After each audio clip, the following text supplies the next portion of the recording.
आदाब, सत श्री अकाल, जय भीम, जोहार। मेरा नाम है नवीन कुमार। कुछ लोग इतिहास पढ़ते हैं और कुछ लोग इतिहास लिखते हैं। इतिहास लिखने वालों में भी दो तरह के होते हैं, एक हिटलर की तरह और दूसरे गांधी की तरह। दोनों को पढ़ने वाले भी इतिहास लिखते हैं। मशहूर वकील प्रशांत भूषण दूसरी श्रेणी में आते हैं। उन्होंने सुप्रीम कोर्ट की अवमानना की सजा पर बहस के दौरान अपना जो जवाब पढ़ा है उसे इतिहास याद रखेगा। वकीलों, न्यायविदों, लोकतंत्र के प्रहरियों और कानून के विद्यार्थियों के लिए उनका जवाब दस्तावेज बन चुका है। बताएंगे उन्होंने क्या कहा। केवल 4 पैराग्राफ की बात है, पढ़िएगा और सुनिएगा। लेकिन पहले एक लाइन में खबर समझ लीजिए।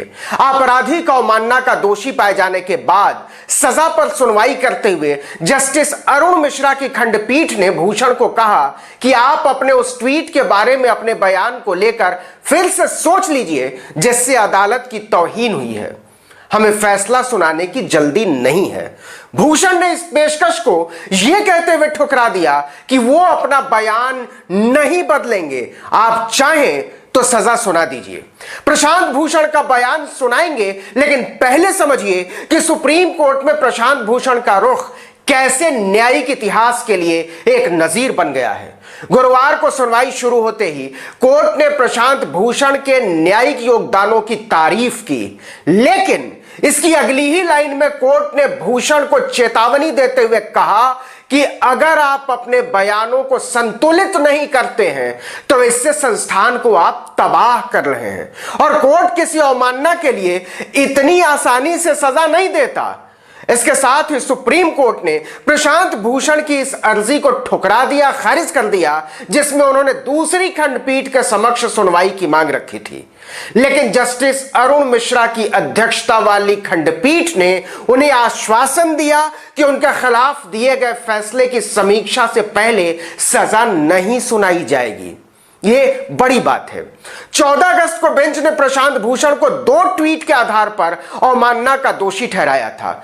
उस वक्त भूषण ने अपने प्रतिवेदन में कहा था कि जिस शिकायत के आधार पर उनके खिलाफ सुनवाई शुरू की गई है उसकी प्रति उन्हें अब तक नहीं दी गई है। यह बात एक बार फिर से भूषण की तरफ से पेश सीनियर एडवोकेट राजीव धवन ने बेंच के सामने दोहराई। इसके जवाब में जस्टिस मिश्रा ने कहा कि प्रशांत भूषण के ट्वीट पर संज्ञान लिया गया है, कोई शिकायत पर नहीं। धवन ने इसके बाद विजय कुर्ले के केस का हवाला देते हुए कहा कि उसमें शिकायत की प्रति देने की बात की गई थी।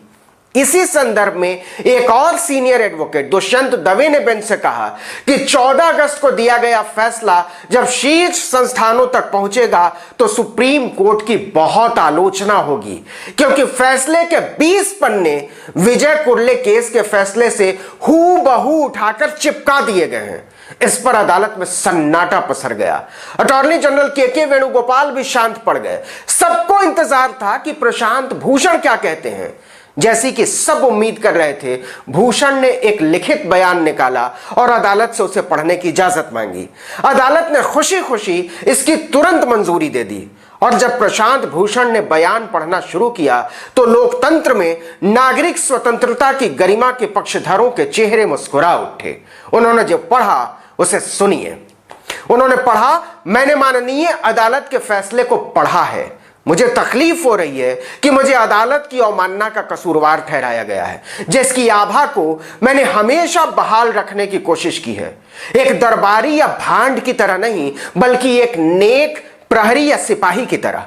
पूरे 3 दशक से व्यक्तिगत और पेशेवर कीमत चुकाने के बावजूद मुझे तकलीफ इस बात की नहीं है कि मुझे सजा सुनाई जा सकती है, इस बात की है कि मुझे पूरी तरह से गलत समझा गया।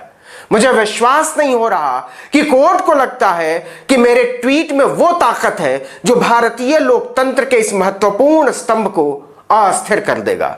मैं जोर देकर सिर्फ इतना दोहरा सकता हूं कि ये 2 ट्वीट मेरे आत्मिक विश्वास को दर्शाते हैं, जिनकी आभा की इजाजत किसी भी लोकतंत्र में होनी चाहिए।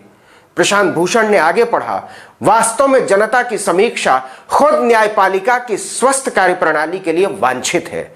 मेरा विश्वास है कि संवैधानिक अनुशासन को अक्षुण्ण बनाए रखने के लिए किसी भी लोकतंत्र में किसी भी संस्थान की खुली आलोचना जरूरी है।